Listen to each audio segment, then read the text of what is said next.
Yo guys, what's up? Welcome to the video. So today we're going to talk about whether you should or shouldn't track calories. And of course, it's really up to you what you want to do. So why should you even listen to me and who am I? So my name's Kenny, guys. I've been lifting / dieting, doing the whole fitness thing for basically more than a decade now. I've done it lifetime naturally. When I say natural, I actually mean that I'm natural. I'm not naturally injecting testosterone or other substances and claiming natty.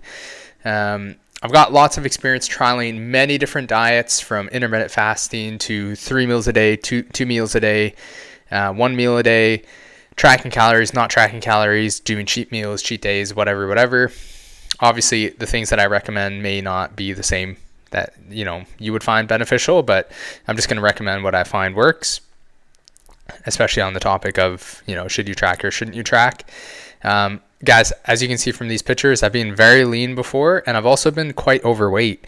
One was a supposed bulk, and I went through a phase of time where I was like skinnier when I was younger, and then I put on a ton of weight. That was before my fitness journey, and then I did the whole bulk cut routine. So I kind of have experience losing weight and also gaining weight, so I'm going to try to keep this video straight to the point. All right, so what's in it for you? So you get to learn about the dieting technique of tracking calories and not tracking calories.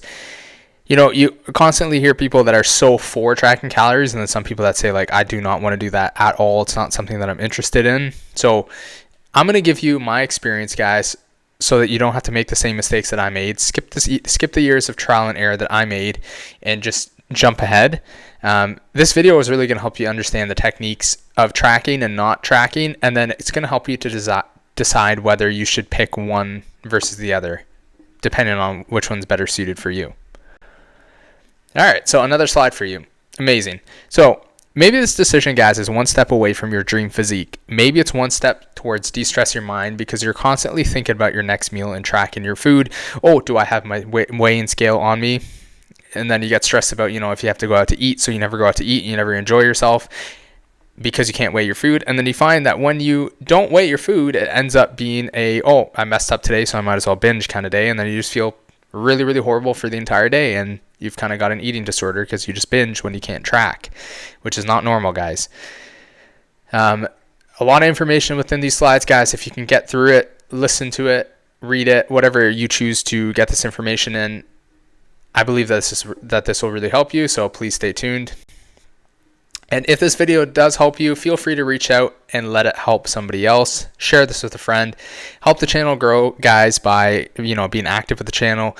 Leave a comment and let me know what you think of this information. Let me know if you've tried this in the past or if you're going to try it in the future based on my recommendations. And let me know how it goes. Give me updates. Come back to the channel. Leave a comment on this video. I will reach out again and engage with you guys as I see new comments pop up.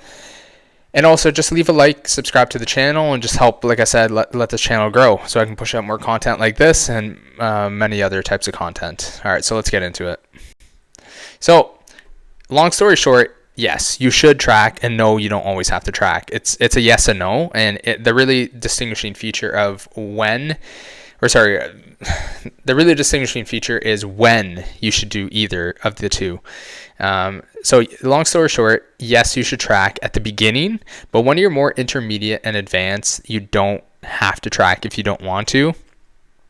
With that said, there's kind of a nice middle ground, and this is what I do. So I tracked at the start, and now I'm not tracking my calories strictly, but what I am doing is I'm weighing my protein sources some days to make sure that I'm still getting roughly where I need to for my protein goal. With that said, I do understand my portions for the protein, so some days when I don't want to weigh, I just estimate, especially when I'm going out to eat. But even days that I'm at home, not every day I want to weigh. Doesn't mean that I'm not making progress for that day, though. So you have to get out of that mindset that if you're tracking, you're making results. If you're not tracking, you're not making results, because it's not true. All right, so let's break this down. So starting about the tracking calories group. So once you first start out, guys, you don't even know how much food you need to eat to obtain the calories that you need to eat, whether you want to lose weight, most likely is what you're trying to do, or if you're trying to gain weight. So you need to understand the best way to eat to get those calories. So portion sizes for your meals of the carbs, fats, and proteins, and what sources, and how many meals to get those calories in an efficient way, and what does that actually look like on the plate. Guys, a tablespoon of peanut butter, some of y'all be consuming 2 to 3 with a heaping tablespoon. So you got to understand what portions are. So yes, start out tracking, understand that. And I suggest doing this for quite a period of time. You have to become like this stuff has to become like the back of your hand, and it takes quite a bit of time to do this. So in reality, you have to understand what different days will look like, because not every day you're going to eat 3 meals. Some days you're going to eat 2 meals. Some days you're going to have snacks built in there. You need to see a bunch of these days over and over and figure out what they look like consistently to be able to be consistent over time when things change. You're not always going to have your perfect routine. And let's say your perfect routine is 3 meals a day. You're not always going to have that perfect routine to stick to. And what happens when you deviate? Are you just going to binge? Are you just going to go crazy? Are you not going to make progress? You don't want to do that. So keep in mind, guys, when you get lean, it's actually easier to stay lean. Granted that you did it properly in terms of like how you were dieting, in terms of like not crash dieting, not doing too much cardio, eating healthy foods, having a proper like a nutrition plan as to what you're eating, when you're eating, etc. And that you're not super lean, because if you're super shredded, obviously it's extremely hard to get shredded, and it's probably even harder to stay shredded because the long-term effects, negative effects that you start to accumulate really start to build up to the point where you can't maintain that physique for the life of you. But a healthy lean is actually easier to maintain because now you're not experiencing the effects of a caloric deficit and you're able to maintain that baseline. Keep tracking, guys, when you get to this point, when you're lean, because you need to understand what it feels like to feel full or hungry, whatever feeling comes along with this body composition that you now have. You need to understand consistently what that feels like day in and day out to be in that caloric restraint. That way, you know that when you stop tracking, if you find that you're feeling a little bit too hungry relative to what you were feeling for the weeks before when you've maintained your leanness, or you're feeling a little bit too full, then you know you're not where you should be and you need to make an adjustment. So some days you move more and you eat more, and some the opposite. So the whole point of me trying to say this, understanding the feeling, is basically, amongst other things, you're going to want to understand that everything will balance out over time. Now, if you're a little bit hungrier and you eat a little bit more and you maintain that same kind of feeling of feeling full, not too hungry, then on the days when you move less and you can decrease your carbs and fats, then you can actually over time balance out and maintain that level of leanness. Give or take, you might gain a little bit and then you might notice it and then kind of pull back a little bit, lose enough to get back to where you want to be, maybe lose a little bit too much and then gain a little, and then you have room to gain again. But just understand that eating intuitively, it's something that is a skill and you will gain it over time. Understanding that, you don't have to eat everything on the plate. You need to eat, and when you sense that you're full, you need to have that regulation. And again, it takes practice to then stop eating and then understand that this is the limit. This is the feeling that you need to stop at. Not being overstuffed, because being overstuffed just ruins your day, guys. So just keep that in mind. So what I'm kind of saying also here at the bottom here is, this is also kind of why I recommend the whole cheat meal and cheat meal versus cheat day recommendation. So I prefer cheat meals. And the reason is because cheat meals actually build in some self-control. When you have cheat days, it kind of teaches you that when you're not tracking to just go crazy, and you don't want to do that because you're setting yourself up for long-term failure. You want to teach yourself to moderate yourself even when you're not tracking. And even this cheat meal that you're having, guys, should be moderated. You shouldn't just go all in and just eat as much as you want. All right, so what did I actually do starting out when I track calories? Now, what I did is I ate 6 days on diet, tracking every single meal. And then the 7th day, whether that be a Saturday or Sunday or midweek, because I'm going out to eat midweek, whatever it is, guys, I would not track for that whole day, but I would still eat the same kind of meals and roughly the same portions that I would eat throughout the day. But sometimes I would change up the food sources, but still try to keep my portions roughly where they should be for the meals that I would typically eat, because I typically eat 3 meals and a snack. And then for my cheat meal, I'll either have an extra meal, make it a 4th meal, or I'll replace one of the meals and do the third meal as the cheat meal, and then I would moderate that cheat meal. If you don't go too crazy with the cheat meal, it's not a cheat day. You can't go too high in the calories. So you don't put yourself in such a big hole calorically because you ate too much food on a cheat day. And also, you're training yourself to moderate yourself. The whole point of this, to moderate yourself when you're not tracking, and especially when you're eating quote unquote like junk food, because I would try to eat healthy when I'm not tracking for the other meals during the day. But my cheat meal is obviously going to be something that I want to have that's a little bit more off plan in terms of being a little more junky, maybe with a dessert too. But I'm still moderating myself, guys. And this will happen in life. You're going to want to have you're going to want to out of the blue want to, eat a different type of food that you're not used to, and it will be a little bit junk foody, and sometimes you'll want to have a little bit of dessert. Once you have that dessert, sorry, I hit the mic there. Once you have that dessert, does that mean that you just screw the whole day? Or do you just say, there's a slice of cake in front of me, I'm going to have a small slice, or I'm going to have a couple of spoonfuls, get the taste, enjoy myself, and then just go back to the plan.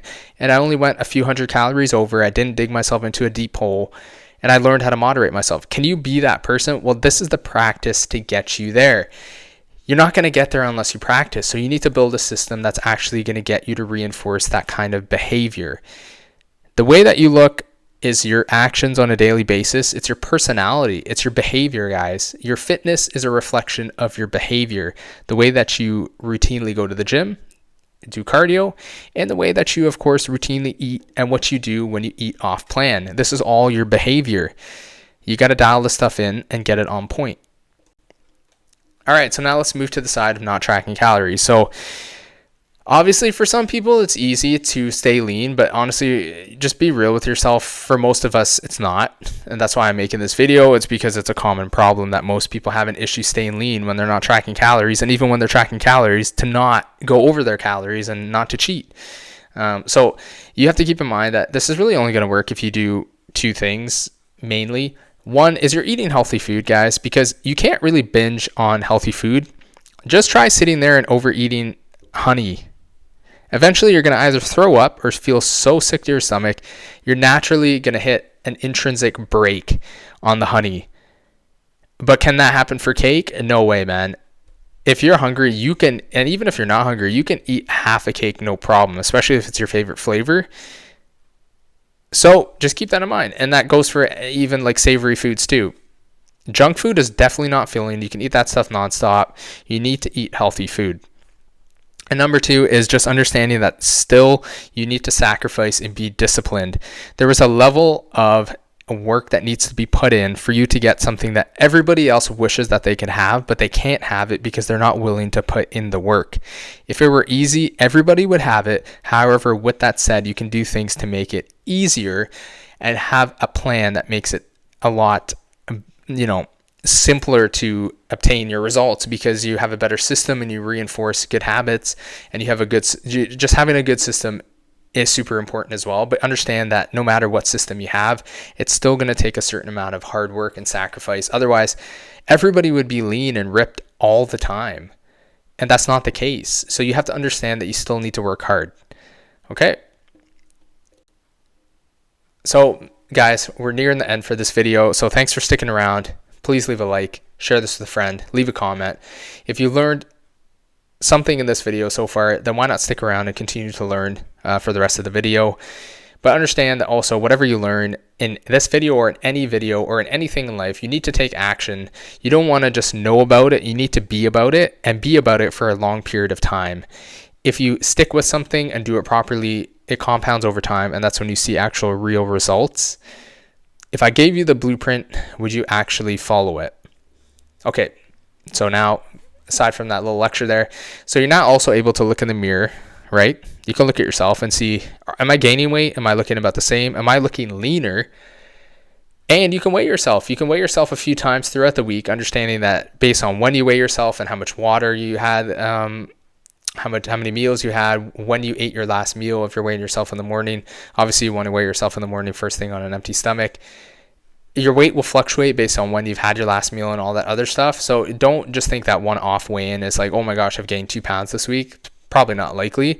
That's why you also just do the average of your weigh-ins. You can weigh yourself multiple times per week, or weigh yourself like say 2 times a week, and then take your average over the course of 2 to 3 weeks. And also look at yourself and ask yourself, like I said before, if you're feeling like you're about the same fullness as you would typically feel on a day-to-day basis to maintain the lean physique that you were maintaining while you're tracking calories. So all of these factors work together to help you to guide yourself to know if you're roughly in the ballpark of where you should be as far as maintaining your leanness, because we're getting away from tracking calories. And obviously if you tracked your calories, then you would know exactly where you are, but you don't have to maintain results. And again, it's an intermediate to advanced kind of thing where you don't have to track your calories and you can still stay in shape. So take your time to build up these habits. All right, so the nice thing, guys, about not tracking is you really de-stress your mind, because you don't always have to think about tracking calories. But the thing is that you've built up a system to where you're moderating yourself. So you moderated yourself on the non-tracking day and also with the cheat meals. So you've really built into your system that you're not going to just binge when you're not tracking your calories. And that's the issue that I find when somebody is so rigid with tracking their calories.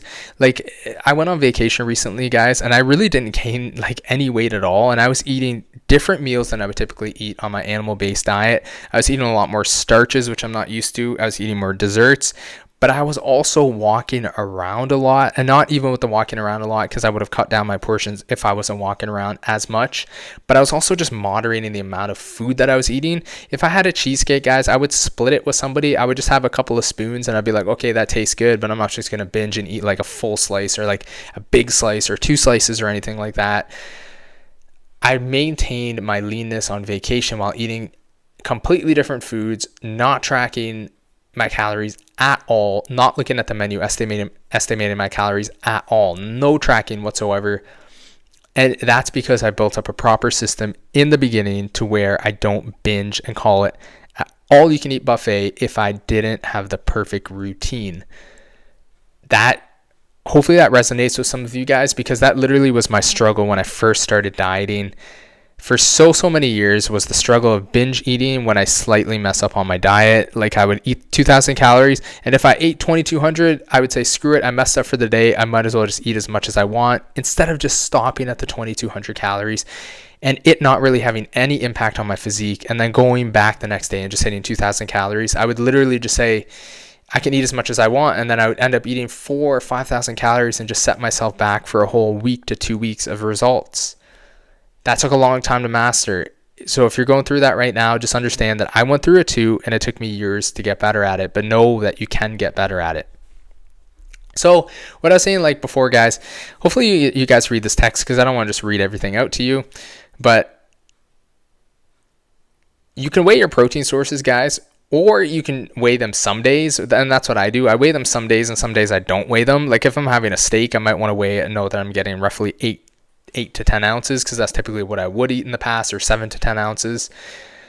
The range is up to 10 ounces if I haven't had that much meat for the rest of the day. And I typically eat like 200 grams of ground beef, 200 to 250, or what I've been doing recently is having about 200 lean and then like 50 to 60 of extra lean for a little bit of extra protein to get the protein target that I've known that I want to hit.